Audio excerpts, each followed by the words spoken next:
ফটোশপে কাজ করার জন্য কম বেশি 70 প্রকার টুল রয়েছে। এছাড়াও রয়েছে অসংখ্য অপশন প্যানেল, ডায়ালগ বক্স ইত্যাদি। বিভিন্ন রকম টুলের সঙ্গে আবার বিভিন্ন রকম অপশন প্যানেল এবং ডায়ালগ বক্সের সম্পর্ক রয়েছে। প্যানেলের ওপরের ডান দিকে বামমুখী ডাবল তীর চিহ্ন রয়েছে। ডাবল তীর চিহ্নে ক্লিক করলে প্যানেলটি সংকুচিত হয়ে যাবে এবং বামমুখী ডাবল তীর চিহ্ন ডানমুখী ডাবল তীর চিহ্নে পরিণত হবে। ডানমুখী ডাবল তীর চিহ্নে ক্লিক করলে প্যানেলটি আবার সম্প্রসারিত হবে। প্যানেলের নামের উপর ডাবল ক্লিক করলে প্যানেলটি নিচের দিক থেকে গুটিয়ে যাবে এবং গুটিয়ে যাওয়া প্যানেলের নামের উপর ডাবল ক্লিক করলে প্যানেলটি আবার সম্প্রসারিত হবে। প্যালেটের টপ বারে ক্লিক ও ড্র্যাগ করে প্যানেলকে যে কোনো স্থানে সরিয়ে স্থাপন করা যাবে। পর্দার বাম দিকে রয়েছে টুল বক্স।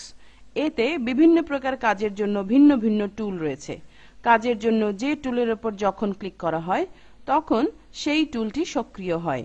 টুল বক্সে কোনো টুল সিলেক্ট করে মাউস পয়েন্টার পর্দার ভেতরে নিয়ে এলে কখনো ওই টুলের নিজস্ব আকৃতিতে দেখা যায়, আবার কখনো যোগ চিহ্ন রূপে দেখা যায় এবং সম্পাদনা টুলগুলো বৃত্ত বা গোল আকৃতি হিসেবে প্রদর্শিত হয়। টুল বক্সের একেবারে উপরে রয়েছে মুভ টুল। মুভ টুলের সাহায্যে অবজেক্টের ওপর ক্লিক করে সিলেক্ট করতে হয় এবং ক্লিক ও ড্র্যাগ করে অবজেক্ট স্থানান্তরিত করতে হয়। কিছু টুলের নিচের ডান দিকে ছোট তীর চিহ্নের মতো রয়েছে। এতে বোঝা যাবে ওই সকল টুলের একই অবস্থানে একই গোত্রের আরও টুল রয়েছে। যেমন এই রেক্ট্যাঙ্গল মার্কি টুলের নিচের ডান দিকে ছোট তীর চিহ্ন রয়েছে। টুলটির উপর ক্লিক করে মাউস চেপে রাখলে একই অবস্থানে বিদ্যমান 4টি টুলের তালিকা প্রদর্শিত হবে। এর ভেতর থেকে প্রয়োজন অনুযায়ী যে কোনো টুল সিলেক্ট করে নিতে হবে। রেক্ট্যাঙ্গুলার মার্কি টুল কৌণিকভাবে ড্র্যাগ করলে বর্গাকার সিলেকশন তৈরি হবে। শিফট বোতাম চেপে রেখে এলিপ্টিক্যাল মার্কি টুল ড্র্যাগ করলে নিখুঁত বৃত্ত সিলেকশন তৈরি হবে। কোনো অংশ সিলেক্ট করার পর আরও কোনো অংশ সিলেক্ট করার জন্য এবং সিলেকশন বাড়ানোর জন্য শিফট বোতাম চেপে রেখে পরবর্তী অংশ সিলেক্ট করতে হবে। পক্ষান্তরে সিলেকশন থেকে কোনো অংশ বাদ দেওয়ার জন্য কোনো অংশ সিলেক্ট করার পর অল্টার বোতাম চেপে রেখে ওই সিলেকশনের ভেতরের কোনো অংশ বা সিলেকশনের প্রান্ত সহ যে কোনো অংশ সিলেক্ট করলে ওই অংশ মূল সিলেকশন থেকে বাদ পড়ে যাবে। সিলেকশন ভাসমান থাকা অবস্থায় সিলেক্ট মেনুর ডিসিলেক্ট কমান্ড সিলেক্ট করলে অথবা সিলেকশনের বাইরে মাউস পয়েন্টার ক্লিক করলে সিলেকশন চলে যাবে। টুল বক্সের নিচের অংশে ফোরগ্রাউন্ড এবং ব্যাকগ্রাউন্ড কালার আইকন রয়েছে। উপরের আইকনটি হচ্ছে ফোরগ্রাউন্ডের এবং নিচের আইকনটি হচ্ছে ব্যাকগ্রাউন্ডের। কোনো সিলেকশন ভাসমান থাকা অবস্থায় কিবোর্ডের অল্টার বোতাম চেপে রেখে ব্যাকস্পেস বোতামে চাপ দিলে সিলেকশনটি ফোরগ্রাউন্ডের রঙে পূরণ হয়ে যাবে এবং কন্ট্রোল বোতাম চেপে রেখে ব্যাকস্পেস বোতামে চাপ দিলে বা শুধু ব্যাকস্পেস বোতামে চাপ দিলে ক্যানভাসের রং বা ব্যাকগ্রাউন্ডের রঙে পূরণ হয়ে যাবে। লাসো টুল দিয়ে কয়েক প্রকার সিলেকশন তৈরি করা যেতে পারে। এজন্য টুল বক্সের লাসো টুল সিলেক্ট করতে হবে।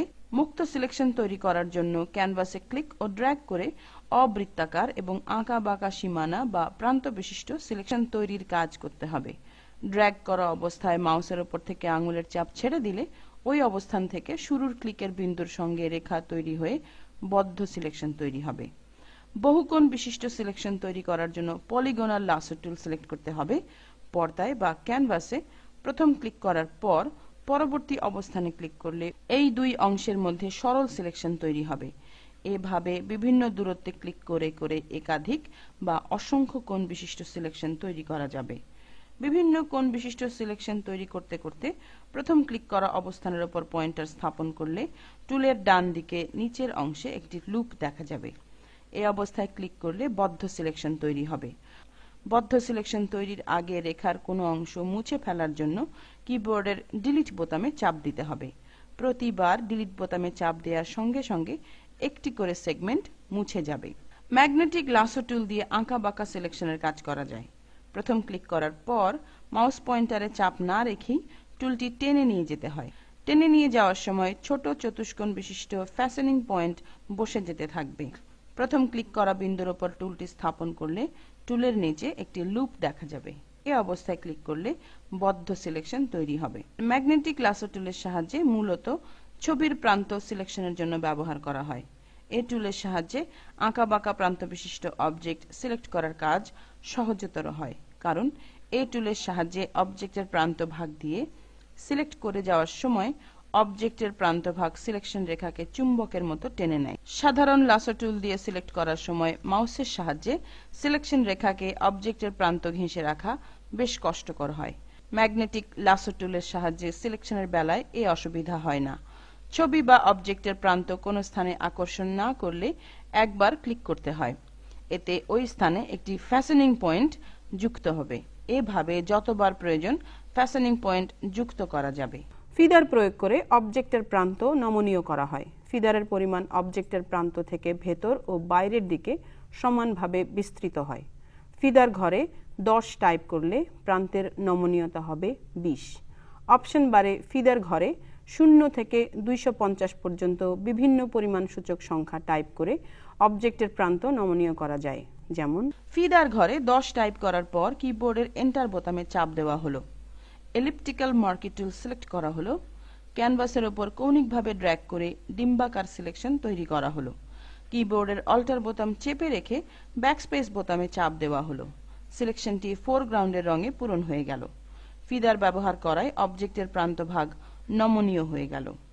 ফিদার ঘরে 0 টাইপ করার পর কিবোর্ডের এন্টার বোতামে চাপ দেওয়া হলো। এলিপ্টিক্যাল মার্কি টুল সিলেক্ট করা হলো।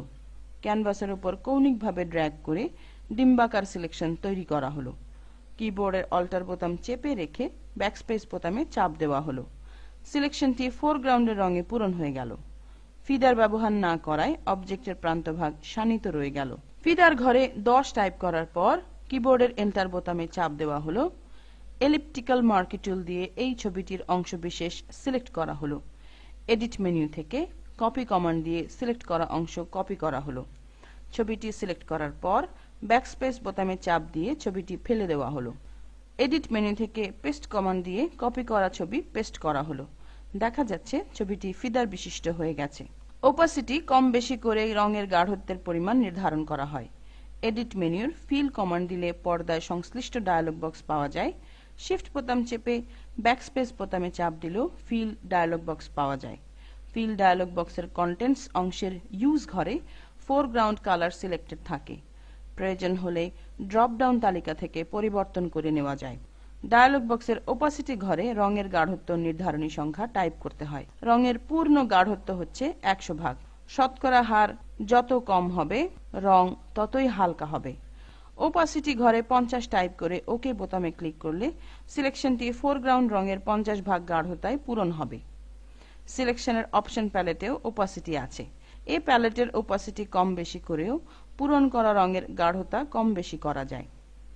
স্ট্রোক কমান্ডের সাহায্যে সিলেকশনের বর্ডার তৈরি করা যায়। সিলেকশন ভাসমান থাকা অবস্থায় এডিট মেনুর স্ট্রোক কমান্ড সিলেক্ট করলে স্ট্রোক ডায়ালগ বক্স পাওয়া যায়। ডায়ালগ বক্সের স্ট্রোক উইডথ ঘরে 1 থেকে 16 পর্যন্ত যে কোনো সংখ্যা টাইপ করা যায়।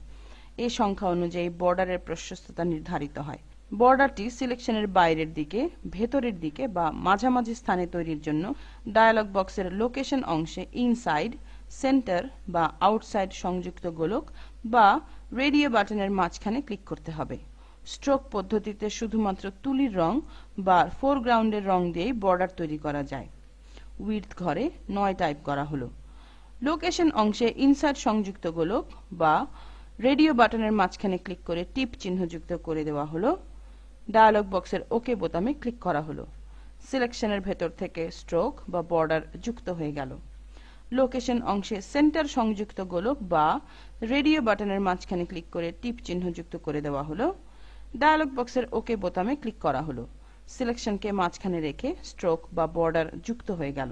লোকেশন অংশে আউটসাইড সংযুক্ত গোলক বা রেডিও বাটনের মাঝখানে ক্লিক করে টিপ চিহ্ন যুক্ত করে দেওয়া হলো। ডায়ালগ বক্সের ওকে বোতামে ক্লিক করা হলো। একটি কাজ শেষ করে ফাইলের একটি নাম দিয়ে ফাইলটি সেভ বা সংরক্ষণ করে বন্ধ করে রাখতে হয়। এতে পরবর্তী পর্যায়ে ওই ফাইল নিয়ে কাজ করার জন্য ওই নামে সেভ করা ফাইলটি খুঁজে পাওয়া সহজ হয়। ফাইল সেভ বা সংরক্ষণ করার জন্য ফাইল মেনু থেকে সেভ বা সেভ অ্যাজ কমান্ড দিলে সেভ অ্যাজ ডায়ালগ বক্স পাওয়া যাবে। সেভ অ্যাজ ডায়ালগ বক্সের সেভ ইন ড্রপ ডাউন তালিকা থেকে ফোল্ডার সিলেক্ট করতে হবে যদি আগে ফোল্ডার তৈরি করা থাকে। আগে ফোল্ডার তৈরি করা না থাকলে নতুন ফোল্ডার তৈরির জন্য সেভ ইন ড্রপ ডাউন বারের ডান দিকে ক্রিয়েট নিউ ফোল্ডার আইকনে ক্লিক করলে নিউ ফোল্ডার নামে একটি ফোল্ডার সেভ ইন বক্সে যুক্ত হবে। নিউ ফোল্ডার লেখা সিলেক্টেড থাকবে। যে নামে ফোল্ডার তৈরি করতে হবে এই ক্ষেত্রে সেই নাম ধরা যাক ফটোশপ প্র্যাকটিস টাইপ করে ফোল্ডার আইকনে ডাবল ক্লিক করলে ফোল্ডারটি খুলে যাবে এবং সেভ ইন ড্রপ ডাউন ঘরে ফটোশপ প্র্যাকটিস ফোল্ডারের নাম দেখা যাবে।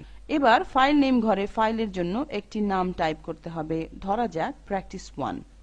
ডায়ালগ বক্সের সেভ বোতামে ক্লিক করলে ডায়ালগ বক্সটি চলে যাবে এবং ফাইলটি practice1 নামে সেভ বা সংরক্ষিত হয়ে যাবে।